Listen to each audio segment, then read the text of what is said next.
Hey everybody, the episode you're about to listen to has some audio difficulties. We didn't realize until pretty much after it was done that only my microphone was actually being recorded.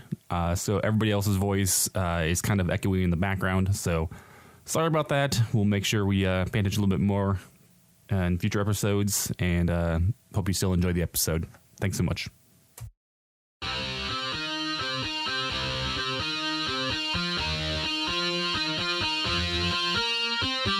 Hey everybody, welcome back. It's the next episode of the Hoppy Craftsmen. With us as always is...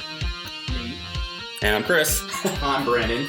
And a special guest today with us is returning guest to the show, Dave Rosenkrantz. How's it going, Dave? How's it going? Going great. Thank you for having me again. Absolutely.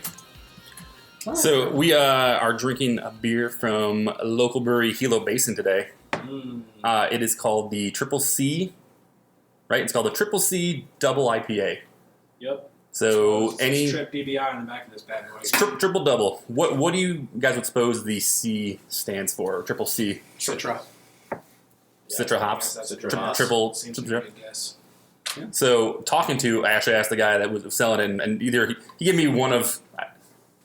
I said what I thought it was, and he was like, "Yep, spot on." So either he was just humoring me, he didn't know, or he just didn't care. Basically, it's they use 3 old school hops to brew this IPA, this double IPA back. So I was like, Centennial, Cascade, and Chinook. He's like, "Yep, right on, man." And I was like, "Cool." Nice. No clue if that was actually right or not. But 9%. Can actually got it the other day from there. He says it's really good. He actually offered me a taster when I got this. He's like, it's really good. You're gonna love it. Yeah. So figured we try it out. So Super clear. yeah, let's start with the Super clear. The beer flavor wheel of color. color wheel flavor. So appearance wise, what do you guys? Pretty golden, pretty clear. Yeah, Very it's like filtered. apple juice. Very filtered. Yeah. Nailed it with the apple juice comment. Yeah. Doesn't look like the hazy IPAs that we've been drinking lately at all. I mean, and I think that's the kind of that they're going for. The It's old more of a West school. Coast. Yeah. Yeah, trying to throw it back to all these juicy IPAs, trying to make me old school. You're going to hate me. It looks like NGD. It's super clear. It's very Yes. clear. It's filtered. It's extreme clarity on that. Yeah, a little bit of bubbles. Small head. I feel Yeah. like even West Coast IPA from Green Flash has a little bit more Ooh. It's a yellow little color to it. That smells Yeah, this is delicious. definitely apple juicy. That smells really good, though. Yeah, it does smell good. You can smell that malt right up front. Oh, Nate and his malt. Nate. It does taste very good. The great I malt. skipped ahead. It does taste very It's good. very floral, actually, the smell. Yeah. Yeah, this is like if you take hops and you put basically it's Cascade. It's very Cascade smelling hop to me. Because, I mean, that's, open a bag of that up, nose right inside, and then smell this. This is pretty awesome, so. I like it. Now, what's next? The taste? Oh, the let's actual taste it. Yeah, let's taste this thing, man. Woo! That is, wow, that has quite the aftertaste to it. It's really It, good. It's bitter. Yeah. It's, Very bitter. I mean, it's definitely bitter. Tastes, wow, But again, old school IPA. We're talking about, very old school. I got a little bit bitter and then mellowed out to kind of a malty. There was an Kinda astringent, there was an astringent back note after Yeah. the bitter, but it was, I actually thought it was pretty smooth. So Yeah, I mean, for the most part, the hops are there. It's hop forward, high IBUs though for sure. Yeah, this is it's a triple IPA, and I think that's where you get it. double. It's a double. Triple Triple C double IPA. Okay. Yeah, Confusing name. Yeah, I know. Yeah, no, it's very hoppy, but malty as well, like very malty. I don't really catch a lot of the upfront Cascade or Citra hops or anything like that. It's like I don't think there's any Citra in it at all. I want to say it's. I mean, again, this is maybe my guess. Citra or Could be Citra, but I want to say it's the old school like Cascade, Super Centennial. grassy. Very grassy, earthy. that's, Very, yeah, no very Citra, because there's, trying to put my finger on Yeah. what it can relate to, like what normal regular beer or Right. whatever it kind of relates to, and I'm just having a hard time. It's kind of its own unique flavor. Right. And You it's smell it. You can get the berries. You get the. Yeah, no, I like this. I think it's definitely it's not a West Coast IPA. I like it for its IPA style, that alone. If I were judging on what my favorite style of IPAs are, then this might not be it. But for what this is, I like this. I think it's nice to have something kind of kick back to something a little old school. Since juicy IPAs right now, very hoppy, but bitterness is way down. I like bitter stuff. It's got a good mouthfeel to it. it's a very vegetable Yeah. aftertaste. I know. I was gonna say like cucumbers. Yes, exactly. It's Honestly. like I just cut my lawn, or I just was like you know, cleaning vegetables and popping in my mouth like at the sink. Absolutely. Okay. Yeah, I can get that a little bit. Yeah. Okay. So mouthful you said was very. You can taste that alcohol. It's a double, so it's a little silkier. It's a little smoother. It's thicker, obviously, than a single IPA. I don't have back maybe to the taste, but I don't taste a lot of the malt per se. I don't either. It's not like super sweet to me. Like it'd be like like it smells like 100, sweet. 120 or 90 minute even. Like it doesn't taste as sweet as any of those do. It's 60 minute around that kind of range maybe. It just smells very sweet. But it definitely, the aftertaste is a little something to be questioned about. It lingers in your mouth for a long time. So do you think it could be that we're so used to drinking maybe New England style IPAs, maybe some a little less IBUs? You change. I mean, as somebody who drinks straight IPAs all the time, if I'm sitting there drinking those beers that are all malt in the back, straight hop forward, and I go to a good West Coast IPA, sometimes it just takes me back for a minute, and it, and you get used to that new taste of really a lot of malt involved with it, and a lot, the different ways they brew those beers. But yeah, I think if you're generally tasting a different set of beers over the course of time, it definitely changes how you look at another beer. Yeah, I know I've been drinking a lot of the Northeastern style IPAs lately, and I think those have a very clean start and finish on both ends. And so for this one to, it's a clean start, but it's a hard back end on it as well. And so it's just getting used to that taste sort of thing. So not that it's a bad IPA by any means. Definitely a one drink sort of IPA, not sessionable or crushable by any means, but plenty in this crowler to go around. And Dave showed me a picture of celery. Yeah. So throw a little peanut butter on it. It's like some raisins. It's like after you eat celery. Right. Look, it could be more like the heart of celery, like when you get a little bit more bitter to it. Yes. It's a little softer. Yeah, I can kind of. All right. It almost needs something to sweeten it up a little. A little bit. It might be too bitter. Just our taste, though. This would be good with food. It's a good food beer. Yeah. Overall ratings, you guys thinking appearance-wise? I mean, overall, what do you think of this beer? The overall experience of the beer. You want to give a raise this one like you did last time? You want to stick with that? Yeah, like an untapped 1 through 5 sort of thing. I'm probably going to go with a 3 just because I didn't like the back end of it, but it is a very nice, drinkable, hoppy double IPA. Nate? I was not. I don't know. I wasn't blown away by it. It's like a 2.5 for me. Okay. I don't really like it that much. That's fine. Screw y'all. 3.5.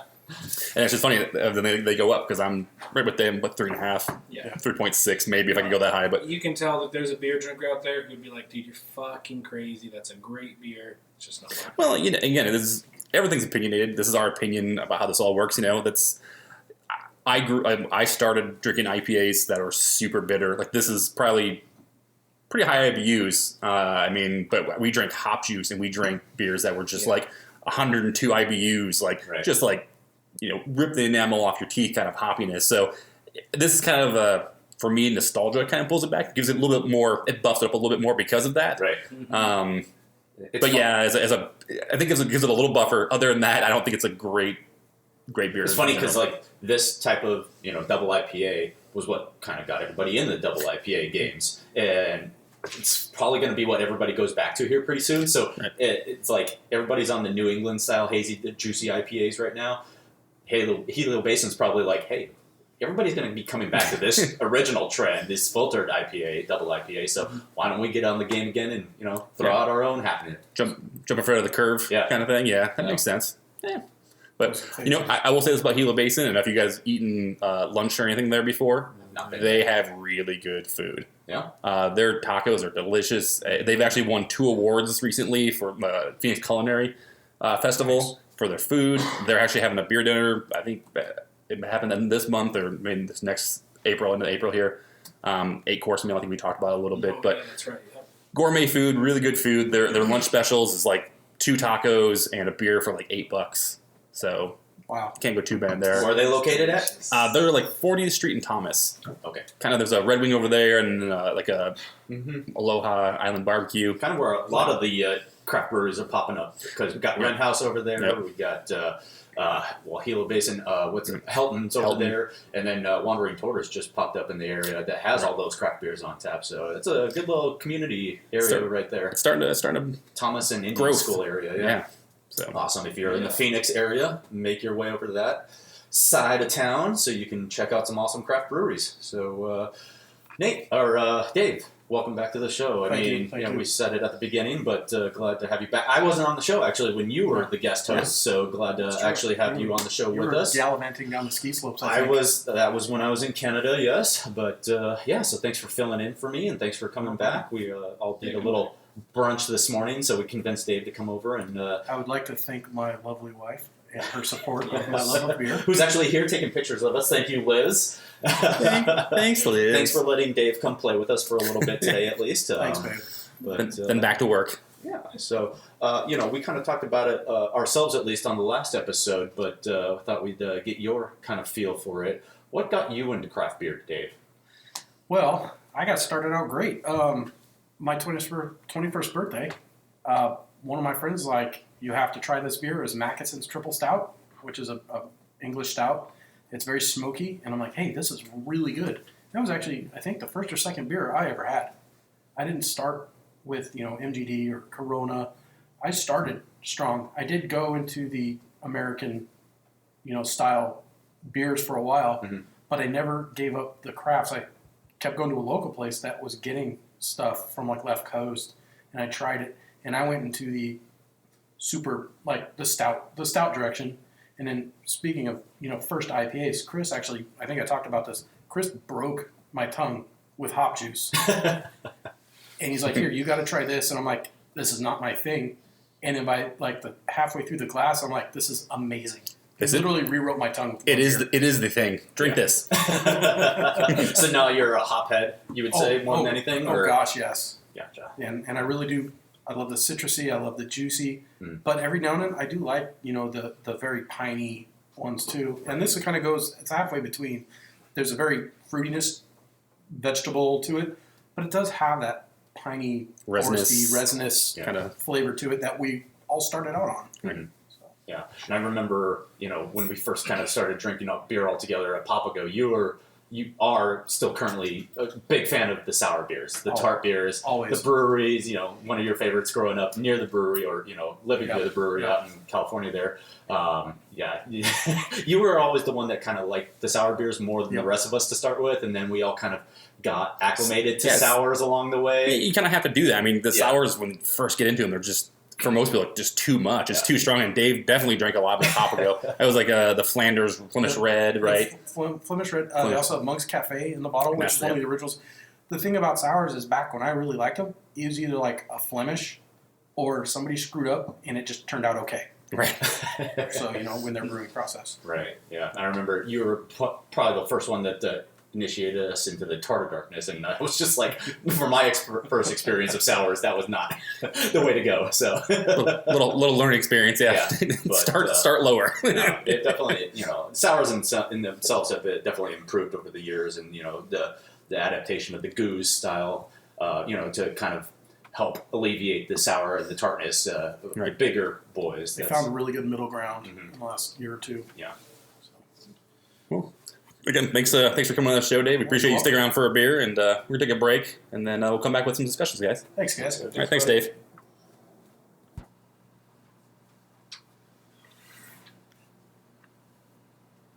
What's up, guys? We're back. We got 2 new beers to taste. And one less person. Sad to see Dave leave, but it's kind of like Mr. Rogers' Neighborhood, where random guests just show up. we should just have like an open house. Anybody that wants to show up and record a segment with us, come on over. We'll just order food, and then the delivery guy pops in. Oh, hey, Mr. Roper's here. And we're going to take a ride on the trolley, and we just spiraled into Mr. Rogers' Neighborhood. Oh man. First up here we've got from Pueblo Vita. We've got a few brews from Pueblo Vita out of Tucson, Arizona. We've talked about them, so we might as well try them. Finally, good things coming out of Tucson. It's taken a long time, but here we are. Hey, I'm out of Tucson. I'm a good thing, aren't I? Like I said. No, honestly, good. I haven't been to Tucson for a lot of good beer, but they're obviously doing some good shit here. And, right. I've been to Tucson. I'm from Tucson, and they didn't have good beer when I was there. So exactly. Now they're really stepping up their game here on a double dry hopped pale ale. So listen to the last show for Brandon's not good beer from Tucson. Yeah, according to Nathan. A good example of And that. it wasn't even from Tucson. It was from, Oh, it was Sedona. from Sedona. Oh, that's right. Sedona. Sorry, Sedona. Yeah. It was sorry, Tucson. Okay, so, from Pueblo Vida, the microburst. So, actually, I'm going to break Brandon. How do we actually get these beers? Yeah, how do we get these beers, Brandon? Well, actually, Chris was having a beer situation that I was. he needed help with. He called me, and I was still at work, and so I texted him. He's like, "No, dude, I need you to call me. I have a beer situation." I'm like, "What the fuck is a beer situation?" So serious. call him up, and Serious. he's like, "Hey, man, one of our listeners IM'd me, direct messaged me on Facebook and said he had some beers for us.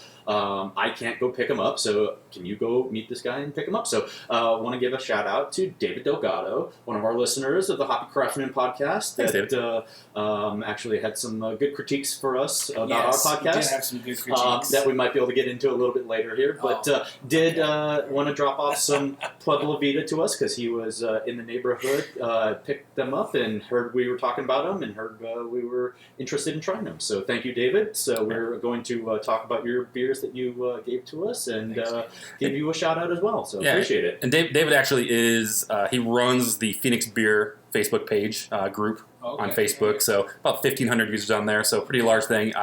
Used to be assistant. Want to get in good with him then. One of the assistant brewers over at Sleepy Dog, I think was assistant to the assistant brewer. I'm not sure what his title is. It was something like that. Assistant I'll have to look it up. Right. He said when we were chatting, he said that was kind of like a stepping stone to getting into the beer game, and he was also working at a bottle shop at the same time, and then kind of just progressed along, and now is in distribution and. So yeah, definitely has a lot of input in the craft beer community. So thank him for listening to our show and following us. So and appreciate the beer. And hey, we'll take free beer, man. So a note to anybody. Yeah, send right. beer to us, and we'll talk about it and mention you on the show. So we won't necessarily like it. So we have both the beers. Do you want to compare them side by side since they are from the same brewery and they're they're released the same day? I think we'll start with the microburst and then we'll lead right into the next one, or do you want? We can do it side by side because they do look pretty similar. Well, that's what I'm saying. So I wanted to. And I'm sitting here looking at them in the color, and they are both IPAs. I believe they are both IPAs. So yeah, this one's technically just a double dry hop pale. Yeah. Okay. So which one do you have there? I got the microburst here. You have the microburst, which is double dry hopped.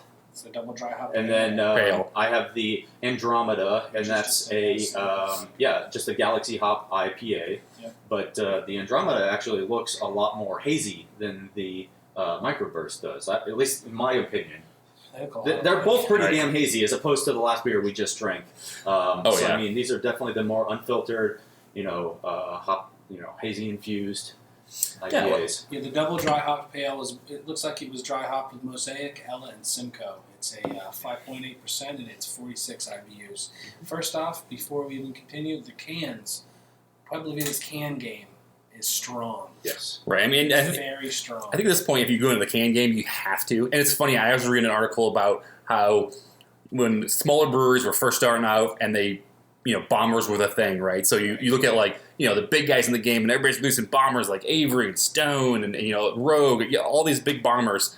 And then people actually are in the middle of a bottle contract and they can't actually get out of those things. And so now you see these up-and-comers that are actually canning these beers for way, way cheaper. You look at Monkish and those guys, 32-ounce cans. We talked about this before. That doesn't really cost a whole lot, especially if they're not actually printed on the cans. These are printed though, right? No, these are not. These are actually graphics. Are they graphics labeled on? That one too? Both of them. So they actually have an artist on design. I don't remember his name off the top of my head. We can probably look into that while we go here. But he's done all 4 of their can labels. Okay. So even to that point, if you can just buy a plain can and have somebody, an artist on print or on retainer to print them up for you. Then And there's some good artists out there. Right. And it's just like I said. You don't have to get a screener. You don't have to do those things. You basically get a sleeve. You heat it. You get a blank can. Mm-hmm. So it's just one of those things where these smaller breweries that jumped onto that 22-ounce bomber kind of mentality, I think are kicking themselves in the pants now. I think again back to what I hope and what my prediction for this year was going to be is that we'll see a lot more can releases like this, or more people can their beer. So I hope a lot of breweries will. Hopefully their bottle contracts will be up, and they'll be able to make that switch over to cans. Right. Because it's just easier in general.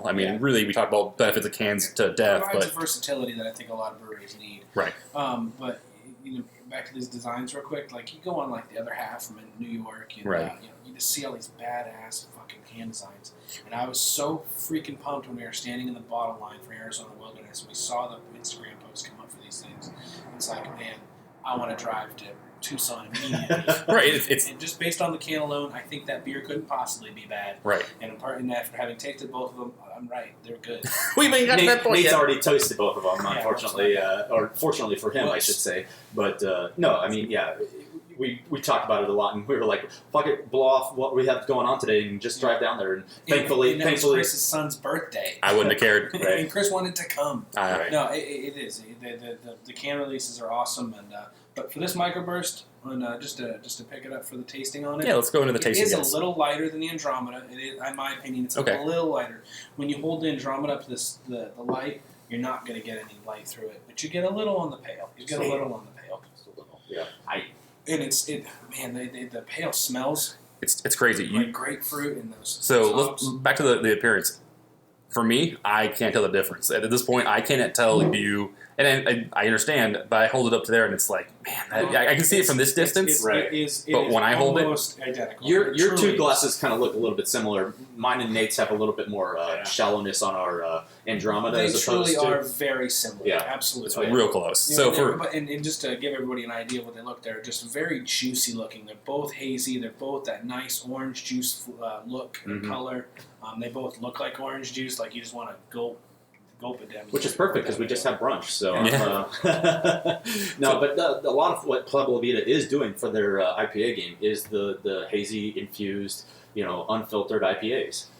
So Yeah, good on them. And honestly, the Andromeda smells just like oranges.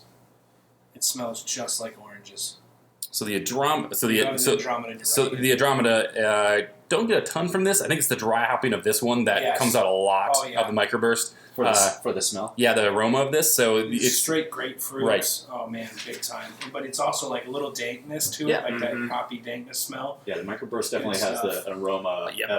of the haze. the dry hopping. Yeah, it kicks the aromas up. The Andromeda, on the other hand, it's not. I don't get a ton of aroma from it all, and it could just because this is overpowering and we're doing side by side. But When I put my nose right to it, it's low, but it almost just smells just like Sunny D. I got You know what I mean? It just almost smells just like Sunny D when I put my nose Look. right to it. I would say maybe like a watered down grapefruit kind of smell to it, almost, if that makes sense. Like it's not super overpowering with grapefruit, but a little bit of grapefruit in there. Yeah, the Andromeda is definitely sweeter on the nose. Okay.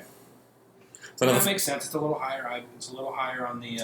Give us the. It's percentage of that. 6.5 and it's 56 IBUs, but it's only a single hop with Galaxy hops. Yeah, it is. No, I love Galaxy. Man. Right. I love it when these breweries do fucking like straight single hoppers. Sometimes it's such a joy.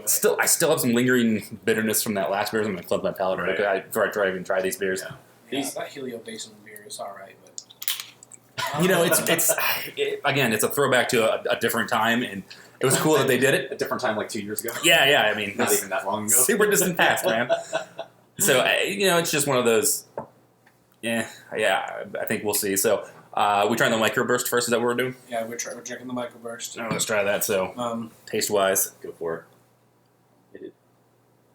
Yeah, again, this is the one I that love it because it tastes clean and almost a little thin like a pale. When you're drinking those doubles and all those higher percentage beers, they taste a little thicker and velvety. It's thin, but man, it's so good with the way they dry hopped it. It just all hops. It's so good. Right.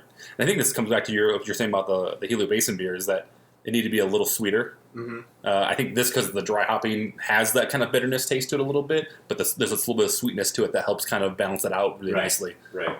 Absolutely. It's smooth up front, kind of leaves a little bit of a lingering aftertaste to it, or that could just be still from the Helio Basin. I feel like there's a bigger kick on the back end than the initial taste of it, but it is a very smooth beer. It's super clean. Yeah. It's super clean. Yeah, let it roll around your tongue. Absolutely. And then mouthfeel wise, like you're saying, it is very, very smooth, very light Yeah. and refreshing. There's not It a is. ton of body to it. Pale is very refreshing. Exactly. There's not a lot of body to it. Perfect. Mhm. Exactly. So it's nice to it's almost deceiving why. So you look at it and you see how hazy it is, or You how think you're going to get into something here, but you're gonna chew it. It is. It's the way that I love this kind of pale. Right. In the malt, I always go back to the malt. But when you taste a beer like this, as opposed to the Helio Basin, the malt provides such a support system to this kind of beer, as opposed to a flavor system, a flavor profile. And you have to remember, this is just a pale ale. It's not. It's not even IPA. It's just a pale ale. They just double dry hop the shit out of it. Oh yeah, it's awesome. It almost makes it awesome. seem like it's an IPA because of all the dry hopping, but this is just shit I will drive 2 hours for, no fucking question. Yeah. So if anybody from Pueblo Vita is listening, good on you. Good on you. Keep it coming. Cans, kick-ass beer. Keep it coming.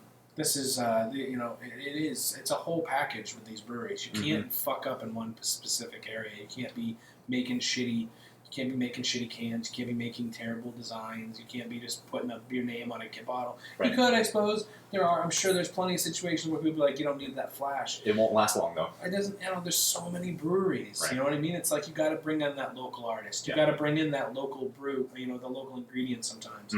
And, the way Pueblo Vita is putting their package together makes me want to drive to Tucson. I fucking hate Tucson. But I can't think of anybody else in Tucson that's really doing this for their beer game. I don't know enough about it. I really don't know enough about Tucson's beer game. I don't want to piss anyone off because they might be like, yeah, there's this, and this. But I don't know a lot about it, but I do know about Pueblo. And haven't seen them on Instagram or anywhere else on social media advertising it through all the blogs that we follow. Barrio, is that a Tucson beer company? Barrio is Tucson, but and they're really okay. And they're okay. They're so well established. They're in supermarkets, actually. They're in exactly. I was going to say there are a lot of places out here. Yeah, they're bottled. Yeah. Well, and it was okay. I had the citrus soda the other day. It wasn't anything that blew my hair back. It was nice and citry. And their Barrio Red is pretty tasty. I wanted to try that. I didn't have a chance to. I want to say I was reading somewhere that it was actually November. There was a couple anniversaries, and one was Four Peaks, and I can't remember who the other one was. It was Tucson one, and I saw it and I was like, seriously, that's actually a. Did they been around that long? And it was kind of blew my mind. Thunder Canyon Brewery? I remember. I have to go look. I'll go look real quick and see. While he's looking, on the taste on this beer, honestly, on the way the microburst tastes, it has so much flavor for a low ABV, for just a single or for a double dry hop pale. Well, I'm thinking of good. What's your stereotypical pale ale? Stereotypical pale? Yeah, I think Sierra Nevada. Yeah. So think Sierra Nevada when you're tasting. Pale. Sorry to interrupt. Just for a local. I think of the way McFate did their pales. Their American pale from Fate is so freaking good. Yeah. But yeah, absolutely. But for a stereotypical pale ale, everybody can kind of draw to mind how Sierra Nevada tastes as a pale ale. So when I'm tasting this, I say, it's a pale ale, but with the double, dry hopped, it just adds so much more flavor to it. Yeah. Absolutely. I would go, I would buy a 6-pack of Sierra Nevada, but if I had a dry hop too, I'd be drinking that all day, every day, You take a Sierra Nevada, run through an infuser with fresh hops all day long. Right? It just sounds incredible. Yeah. And that's what this beer tastes like. It's exactly what it. It's smooth. Has a nice finish on it. Like I said, it tastes a little bit more on the back end, but a nice finish. But they knocked it out of the park with the dry hopping.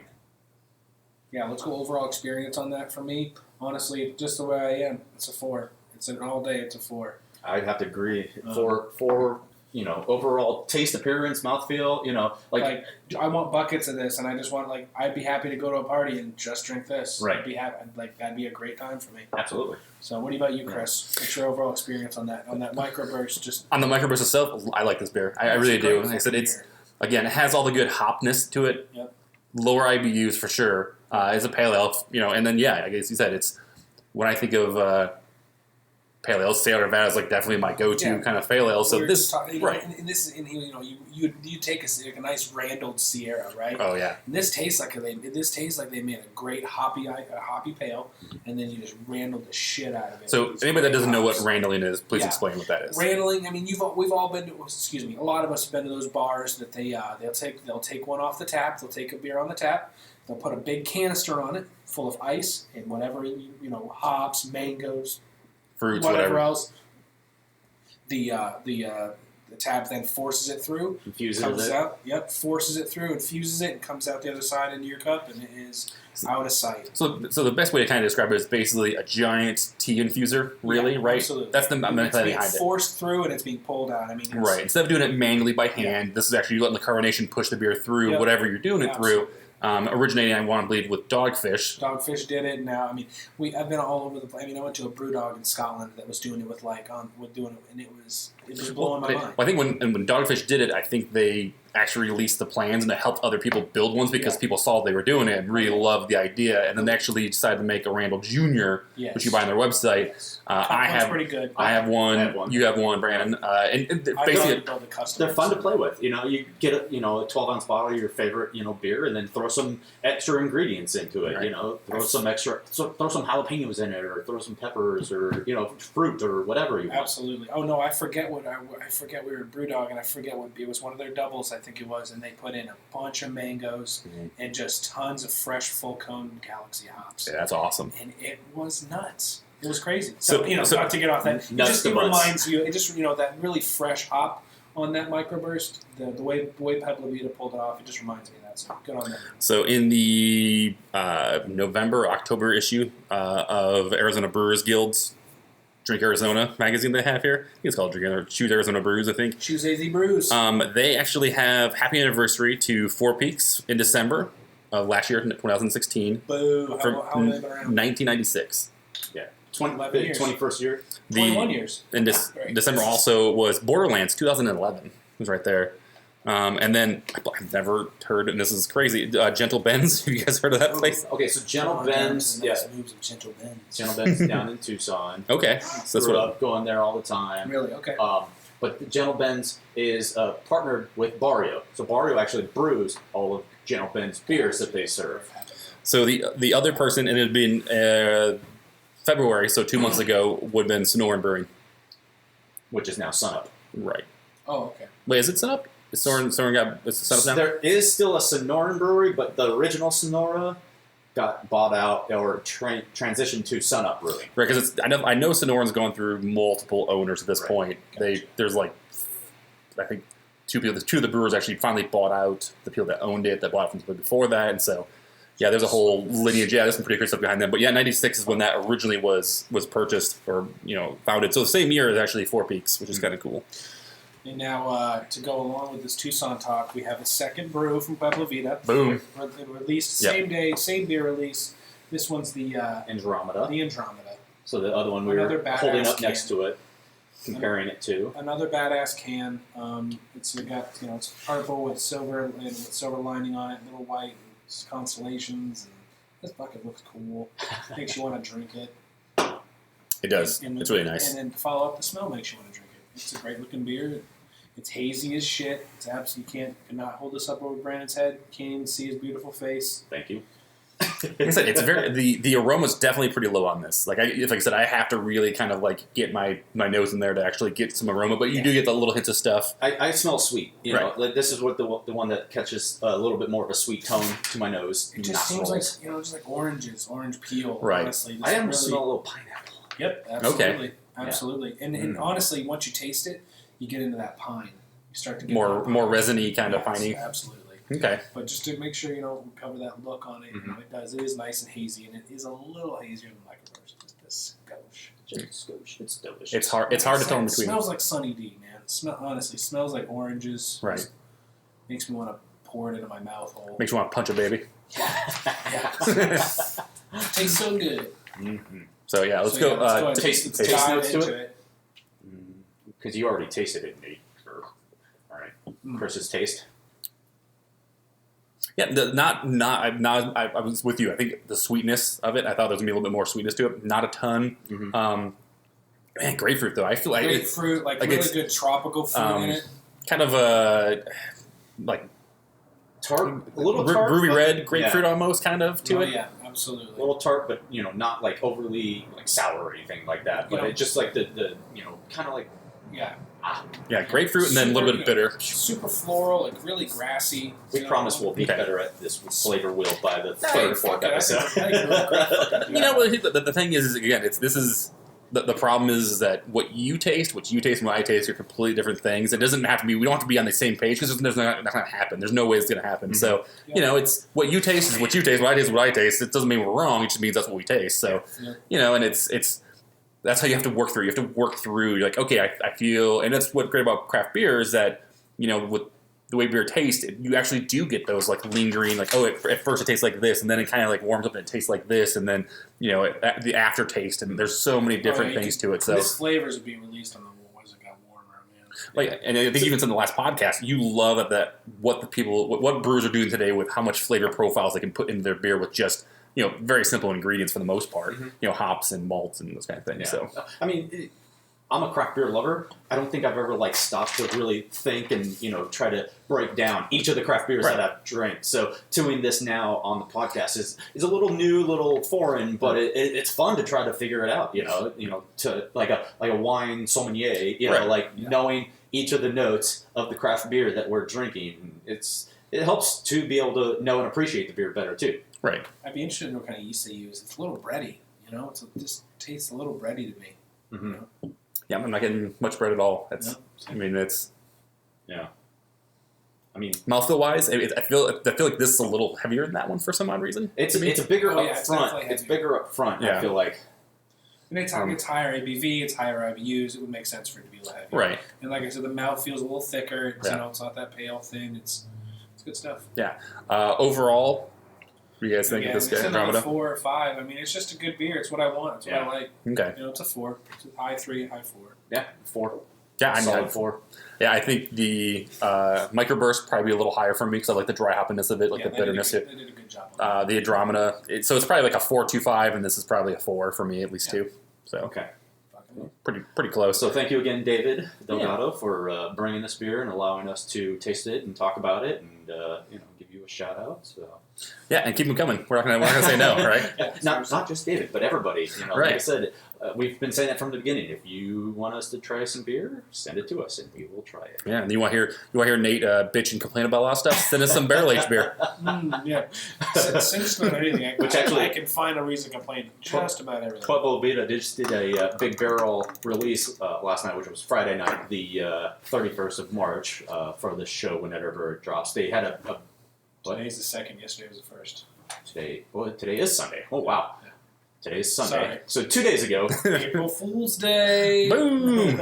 I just watched right through the day. I didn't even It felt like Saturday to me still. Fuck, I gotta work tomorrow. God damn it. So it's funny, I was talking to Nate on the way over. Did you see any good April Fool's beer stuff?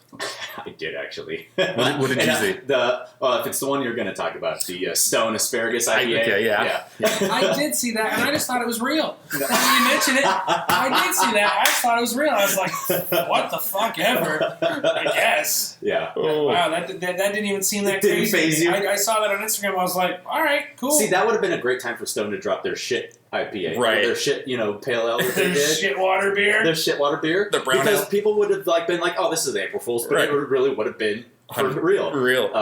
But no, the Asparagus IPA that they posted on their Facebook page, and I honestly thought that, not to get totally change the subject here, but Founders released a IBS, and I'm thinking this is like the Irritable Bowel Stout. I was like, no, it's apparently the base. baby child of their KBS, their Kentucky baby child. It's the base, right? It's the base of KBS. Yeah. So everybody asks what it's about, and I still don't believe it. I still don't believe it. They released it on April 1st. I was like, there's no way that's fucking anything. I just saw IBS and I'm like, this is not right. This irritable bowel syndrome, No way. You know what you're saying. Yeah. So the other thing I saw was from Avery, their White Rascal. I don't know if you've ever seen it. It's basically like just a normal Avery, kind of like square orangey thing, and the center of it's basically like a devil, like a white devil. He's like dancing or something. Yeah. And they said they decided to change it, and it's actually a little white kitten. That's funny. So it was pretty entertaining yesterday to go through. Speaking of Instagram. April Fool's Days, yes. It's like, you bastards. So not an April Fool's thing, as far as I know. Let me double check here, but craftbeer.com actually released a thing. It's today. That the New England IPA is now officially beer style. So let me see when this article was written, just so that we That's so funny. It was written yesterday, so we will call this that it's a fake as well. We might want to double check. I don't believe anything that comes out on the first ever, but it should be, because people have latched onto it with both hands. Maine Beer Company started doing those beers, in Vermont. They started the Alchemist. They started doing those beers, but they started doing those beers years ago. That's what I was going to say. Like they've been around for a while, so to have them actually now be like coined as a style of beer. What was it before 1994 when the New England IPA style traced back to its birthplace, Omaha? Or sorry, NE means Nebraska, not New England, you fools. What are you doing? The NE, the Omaha. So it's funny. So you read through this article, and it came on the first. It's got a link to the hard truth about helium beer in it as well, from our Stone helium beer from another April Fools. Sounds risky. Yeah, so I mean it's funny, but yeah, they actually have a whole fucking picture of like pairing and like it's glassware and serving temperature, corn accented gravy boat. That's what it says. So you should serve it in. Oh shit! I'm gonna go ahead and say this is a fake. Yeah, we'll call that April Fools. So fit right in with all this. So thank you for bringing that up, Brad, because I was gonna bring that up too. It made me laugh. Yeah. Absolutely. So. Well, let's drink these beers and we'll drink some beers. We'll pour another one. Maybe we'll come back, chat a little. Yeah, possibly. I think if you're lucky. Great Notion Brewing. Come on down to Portland, Oregon. This is a great segue to the beer again, Nate. So that beer is from Great Notion. That being said, what is it called? We have a new beer in front of us, Nate. I was working on it. They contacted me about a commercial they were working on. A little jingle. A little jingle. Yeah. Great First of all, this beer is from our buddy Matt in Portland. Thanks, Matt. Yeah, thanks, Matt. Matt in Portland. He actually does Buying Northwest, I think is what his real estate company is. Look up Buying Northwest on Instagram. If you are in the Portland area, check this dude out. He's got a house for you. He's got a house, man. So thanks for the hookup. He'll even stop living in the attic. He'll actually take you a good beer. Yeah, after that. Yeah. Stop and move his stuff. Totally good. Great Notion Brewing is a 7-barrel brewery. 7 BBL, excuse me. Whoa. But that is still 7-barrel. Is that barrel? Yeah. Brewery and tap room located in Portland, Oregon. The GNB focuses on juicy IPAs, creative sours, and perpetual experimental libations. Perpetual. And our core values are family, quality, and creativity. Our focus on juicy IPAs and creative sour ales. Fucking A. This is like, they hit me up. They were like, what kind of brewery do you want us to open? Sour and juicy? A juicy IPA sour ale brewery. You got it, Nate. It's called Great Notion. So Great Notion, like I was telling you guys earlier, is on the list of the top 100 new craft breweries in America. They're in the top 34 along with Hilo Basin. The size of the brewery itself, Matt sent me a picture from inside. It's very tiny. It's very tiny. It's not a huge place. Like Red House? Yeah, kind of like a Red House size. Red House is a hole in the wall. So then he sent me a list. Hole in the wall, though, Red House. Oh, yeah. Some good beers. Not to throw shade. Shade only. He sent me a list of the beers they had on tap, and he's like, what do you want, Crawlard? And I was like, oh, this is in the candy store. This is amazing. And I went through them, and they had a Grassroots IPA, which is a hazy IPA brewed with experimental 331 hops, super fruity and juicy. I was like, oh, that's the one I want. Yeah, they weren't crawling it that day. No. The only one they were crawling was this one. It actually had a Juice Junior too, which I also wanted to try. It was just this one, which is Return to Innocence from them. It is brewed almost exclusively with Enigma hops from Australia. Ton of ruby red grapefruit, fruit candy, and papaya. Well, all I have to say is, get done, mate. No. The Australia is just it's crocodile. I thought we had an Australian listener. we do. Throw another. Yeah, we used to have one. I just. Sorry. Listen to this. With a passion for hops and the patience for sour. That is the best fucking quote. Oh, right. With a passion for hops and the patience for sour. I'm keeping this can. No, Nice. That's my fucking. Okay, first of all, and then chuck cans. We'll talk after. Matt also said that I was to show you the beer and then basically say no. Oh well. None for you, Nate. I don't work for him anymore, so he can go fuck himself. Wow, just kidding. Yeah, so I did my part. can't stop you from drinking Yeah, it. you've already gave Sorry. it. All right. So what is this beer? We haven't talked about it. Let's smell it here. First of all, let's get going on the smells.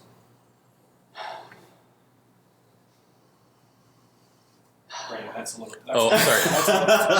He said to pour you a glass and then say none for you, Oh yeah. and then take it away from you really Sounds fast. like my buddy Matt. It smells kind of similar to the Pablo Vita. Very, dry hop But forward. you can tell, but just by the smell, you can tell you're getting into something a little more serious. Yeah, Experimental. dry hop Even. forward. I think that should be like an assessment of beer. Dry hop forward. Right. Oh, it is. Like it has the hops, but you can definitely smell that it's a little something more than just hops. So appearance-wise, I mean, maybe it's just because I have a bigger glass. It does seem a little darker maybe than some of those. Maybe just because it's a bigger, It's more a fluid. fuller pour than Fuller the pour. other ones we've had previously. I can't really tell because my glass is a little Wow, Matt shaded. said that to you. That traveled But, well. Yeah. Well, I mean, Traveled really well. only canned on the 22nd, and it's Right. the 2nd of February. days. I mean, this is really good out of the glass right now, but just imagine how much fucking better that was on tap. Well, You've already tasted it. we haven't got to the I tasting didn't- step, I Nate. didn't taste it. Sorry, it tastes like shit. I bet it tastes like shit. But imagine how much shittier it tastes on tap. Yeah. All right. Well, let's get to the tasting. Well, we were looking at Oh, our color oh. here, and like I said, Jump back into it then. sorry, Are you? my bad. Your glass is I definitely always skip ahead and taste. the orange haze to it, as Yeah. opposed to the Super clear hazy. IPA. Yep, it's your standard juicy IPA look. Yeah. Um, Like I said, like an it orange. smells dank. an though. It just orange smells grassy haze. and orange. And Yeah. All right, we can taste now. Sorry, Sorry, But it's bad. sorry, not sorry. as they say in Canada, peace out. Oh no, wait, this is Australian. No, wait, why are we talking? Oh, Brandon. Excuse me, Brandon got me all so off with his bad impression. My bad. No, it was Australian hops. Yes, there we go. I knew there was something Australian about this. Enigma. Enigma. Yeah, that's right. Enigma hops. Sorry. I said good night, mate. It was still funny. That's not a knife. That's my acceptance. That's not a knife. Yeah, there you go. Yeah, I can't do it. That's a knife. All right, I'm sorry. This is really good stuff, honestly. It definitely has a different taste to the different IPA taste than the previous ones with the Australian hops. I know it's almost like I expected it to be more fuller in taste, honestly. There's like no bitterness to it at all. It drops They're right off. It's very sweet. Yeah. It is And then I very get like, sweet. And then I get like a corn at the end, you know what I mean? Okay. Well, yeah, a little malty Yeah. sweetness to it. Yeah. Okay. I'm still smelling It it. smells like a foot. That would be what you just did in the bathroom. Oh, we needed Dave to be here when he said this tastes like a lumberyard. Yeah. Oh yeah. That's what we needed to do. Yeah. God, It where does those? taste woody. Yeah. Honestly, there's some. It just yeah.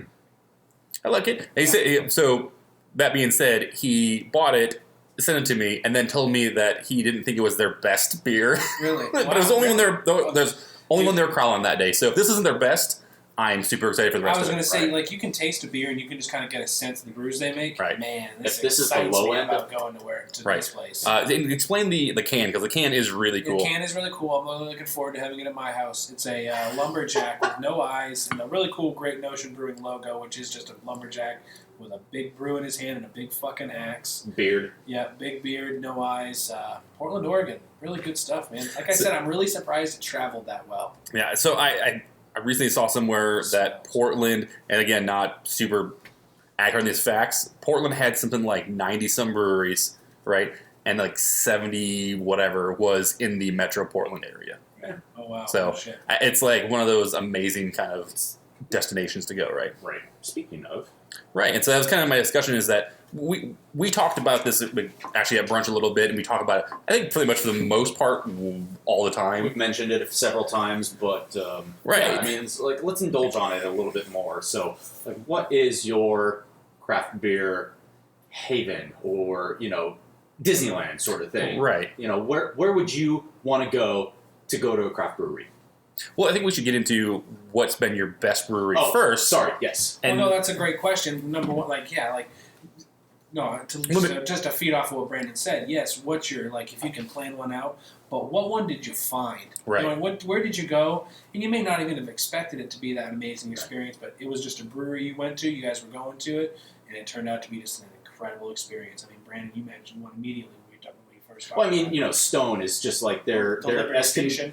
Their Escondido, Oh, that's right. the World World, Bistro. the World Bistro Gardens Yes. is just it's an experience of itself. Exactly. Like, going out and having lunch on the patio, and then grabbing a beer, and then going walking around the gardens, and then finding a lawn chair to post up in and just enjoy the beautiful weather that San Diego has to offer. But you're also at a brewery. And every beer on their list. I mean, that beer list at Garden fucking name. The World Bistro. The World Bistro, but the Gardens is as well. I mean, that's another destination stop. The beer list at that Stone was nuts. Mm-hmm. You know what I mean? I never need to leave here. So that feeling you have at a brewery. I mean, their beer alone, and then you add in, like you said, their bottle list. Yeah, it was nuts. On their tap list. I mean, so it's just insane. Like, I think I went there one year and they actually had, I swear it was the Pliny the Younger, but I could be wrong.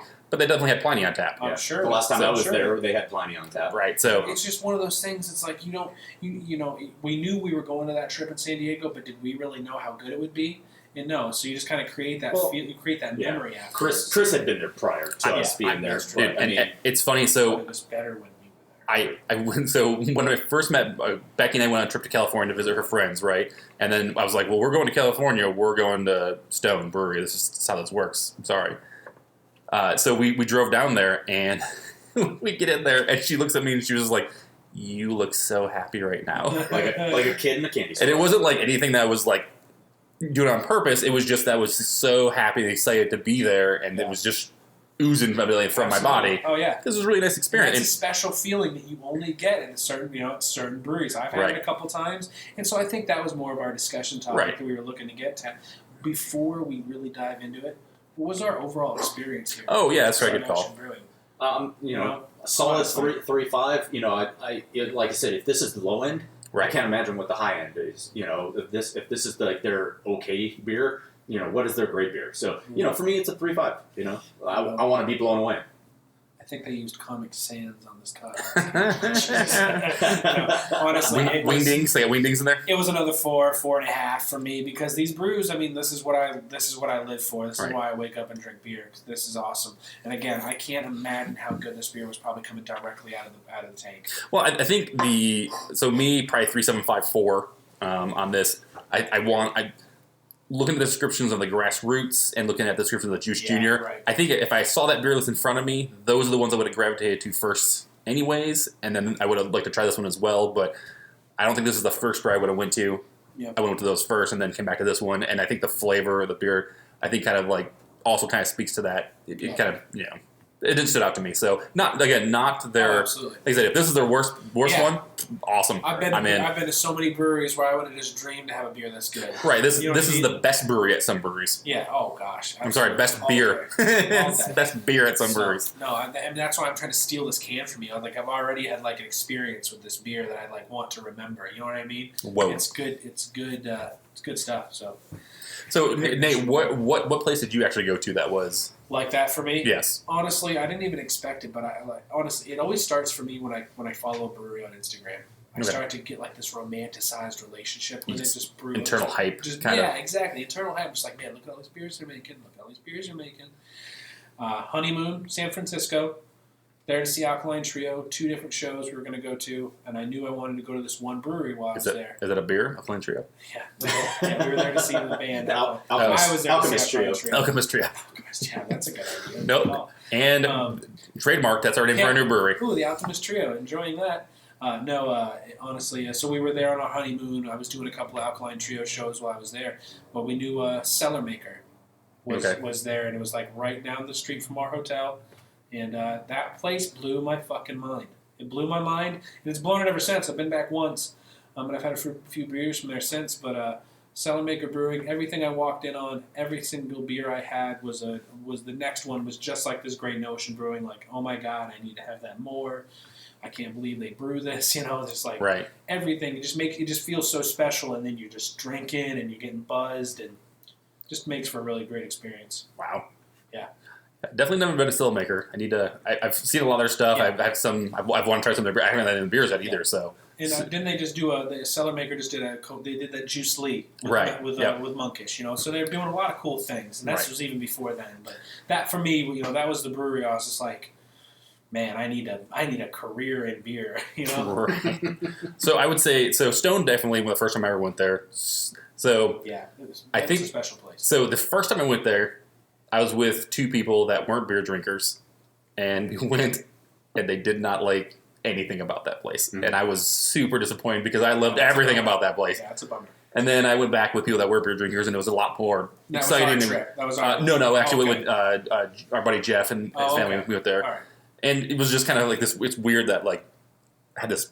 The initial trip, I was super excited and I was giddy, and they weren't going to do anything to ruin my fucking buzz. Like I didn't care. Like I loved it. Yep. And they had nothing but complaints the whole time. I was just like, "You guys are fucking awful. This is awful. Yeah. I hate you guys. Just go away." Yeah, when you're in one of those modes, you're the stranger next to you is your best friend, Right. Because you're just in this amazing spot. Yeah, I have no problem norming up with everybody at that fucking bar at that point, right?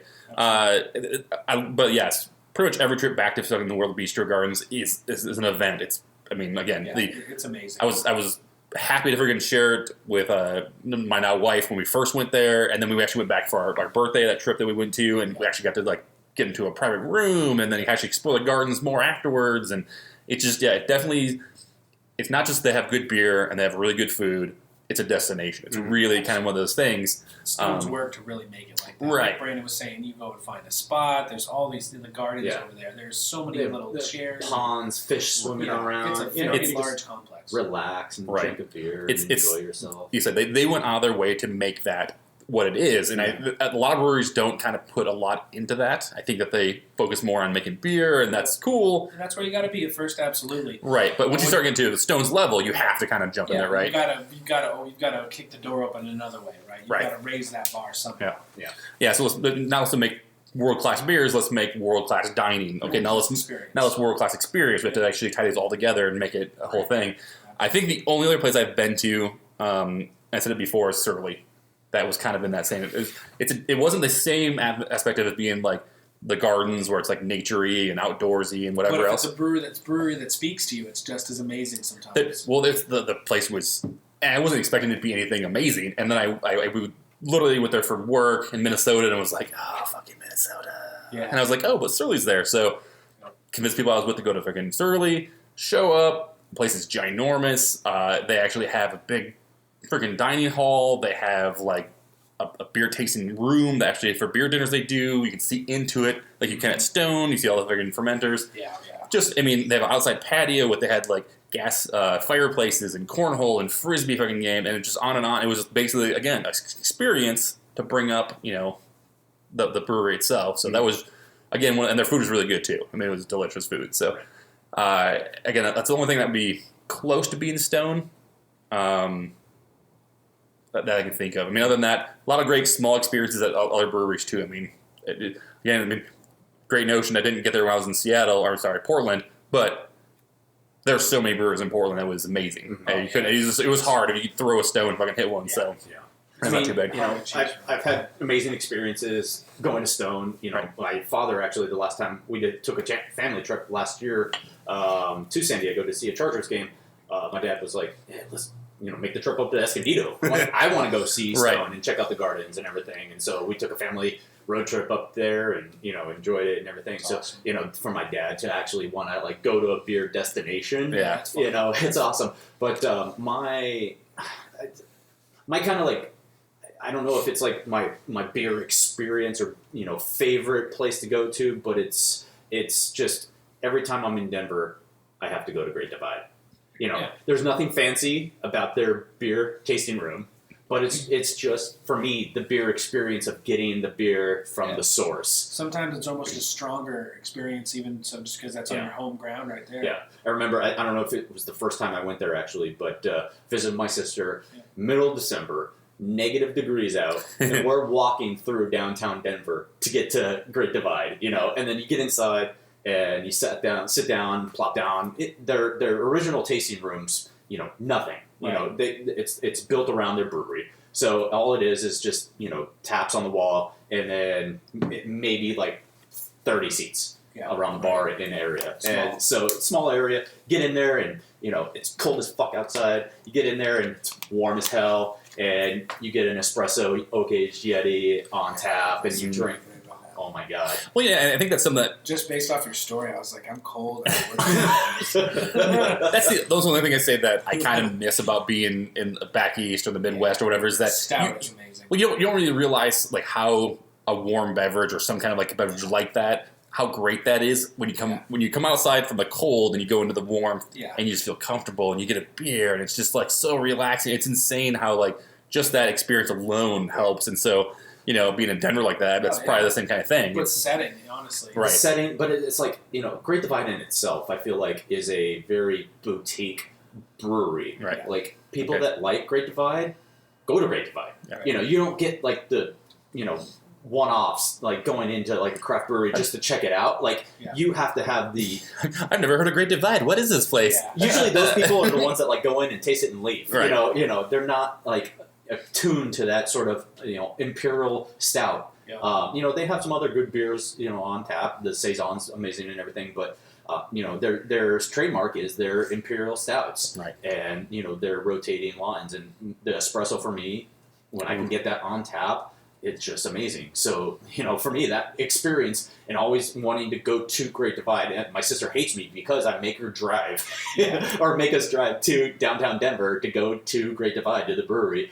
But I mean, I think that's kind of like my beer, you know, my brewery destination sort of thing. You know, I love going to San Diego because there's so many great places out there, and especially now with modern times being all over the map. Spot though, you're like, I really like to make it to Great Divide. Yeah, you know, so not to throw shade at any other Denver beer breweries or by any means, but I like how you said about like, you know, like, not to interrupt you, Chris, but like the cold, like, you know, that cold climate. Like, I bet like they just kill it out there because it is like that. Yeah. And like, you know, and just like, you know, I love such a hotbed, but could you imagine going like ice fishing or something and just drinking IPAs? No. You know what I mean? Like, you want like that nice thick stout, something stouts. that warms you on the way down. Yeah, like it's being such a hotbed. I'd be like, no, let's get some. You know what I mean? Like, it's not what we need right now. You know, so it really does speak to the climate, the region, kind of thing. So, right. Well, I was going to say, I think your parents came back from Colorado and they told us how great New Belgium is too, right? Everybody says it's kind of a destination as well. It's kind of go to New Belgium and check that brewery out. Right. So, I've not been there. Have you? I've never been. Even there. No. So none of us have been there, but it's a big one. So you kind of, but it's still something kind of cool to check out. I bet. Right. But to your point, when my parents did come back and they were talking about us, they actually did bring back a growler full of espresso for us. They did. 2 days old from the brewery, and we were just sitting around drinking about it. Yeah, and awesome. when you can get it fresh, from the source, it's just different. There's something about it that just warms the cockles of the heart. Imagine this. This great notion would have been better. It would have been better if they just poured this right out of the tap. Right. You know what I mean? And it's like, we went flavor missing. We were at Arizona. Air just does that. We were at Arizona Wilderness, a couple weekends ago for their juicy Hop Water Series number 6 drop. Once they hit the cans, those change. Oh yeah, we had a couple on tap when we were there, and then we drank some from the bottle or from the can the same day, and there was a noticeable difference. Not that it was a bad difference, but definitely when you can drink something straight from the source, straight out of a keg, right? Hasn't really gotten time to age at all. Yep, it's special. So really, what kind of brought this discussion about is that we talked about staycations and going on vacations and those kind of things, and we talked about experience for beer alone. And we actually all of us have a kind of a plan in the near future to actually go on a vacation, and that is largely based around craft beer, right? I mean, this is how it works. Is that at this point in my life, we said that I already told you guys this, but I'm gonna say it again. Is that if I'm getting sent somewhere for work and I get to choose, I'm gonna choose where I go, right? There's only so many things that get me out of the house, right? You know what I mean? Right. And so if I get to choose, I'm gonna choose someplace that's good beer. If I don't get to choose, I'm gonna see what beer's in that fucking region. See what at least is around. Right. So I can actually get the best beer in that region or wherever I'm gonna be at. And so, kind of at this point, even trips that we plan, it's kind of been around that. I mean, we plan trips to freaking California. We plan trips to freaking, again, to California soon here. But, I mean, so Draft Magazine and actually The Thrillist actually had 2 kind of good articles about this. And this is kind of why I brought it up, is that, so Stone is still talking about building their hotel. It's supposed to open up next year. In Escondido? Escondido, across from the brewery. 3 in hotel bars, growler service to your room, like all these kind of things, all these amenities that are really tailored towards craft beer people. There's a place in San Luis Obispo that's a hotel. There's a Hotel Max that has mini fridges and places in Seattle. And there's another place called McManus's, which is in the Pacific Northwest brewpub hotel mini brewery type of thing. So, and then Brewdog Craft Beer Hotel and Sour Beer Facility in Columbus, Ohio. I can only become so erect Right. But honestly. the last time I checked, BrewDog is actually still doing a Kickstart of sorts that you can buy experiences for their brew hotel. Mhm. Where are they supposed to be putting that? Columbus, Ohio. Columbus, Ohio. So that's just north of us, it's- right? What? what? Arizona. That's Columbus, Ohio? Ohio. Ohio. What state is north of us? Dude. Wow. Utah? Utah. You That's are- right. Yeah, let's get you a fucking map. Wow. I will say, you're not the best navigator. Ohio is next to Pennsylvania. Geography. On top Oh of Pennsylvania? fuck! Right. Next to Pennsylvania. Yeah, Yeah. It's that fucking far northeast. Yeah. Fuck. It's literally right below Michigan. Oh, okay. All right. Now I know. Okay. FYI. I always mix up Ohio and Utah, dude. I don't know how. If you had fucking really, honestly, I was about to be like, what? You can go to that national park and stand on those 4 states. Ohio's one of them, right? Oh my god. Because Utah is. Because Utah is one of them, and I mixed them up. The Four Corners? Yes, Yeah. you're right. But no, that is not even. I can go to this point and stand on 4 different states, and Ohio is one of them. And so is Arizona. Disclaimer. No, it's not. Disclaimer, I'm a fucking idiot. Nate needs to drink more. Sorry. Anyway, Ohio. Yeah, I was just that gonna sounds say- great. Honestly, a brew hotel. I don't know what a brew hotel is, but I want to. So I want to be there. they're making their, like Chris said, it's a sour and distribution facility basically. Oh. So they're going to brew in the United States now, but they done sort of like a Kickstart, like Stone did with their ground collaborations for the Berlin Brewery, where you can buy different amenities for a staycation in their hotel. One of which being like in-shower beers. So they stock your shower with beers.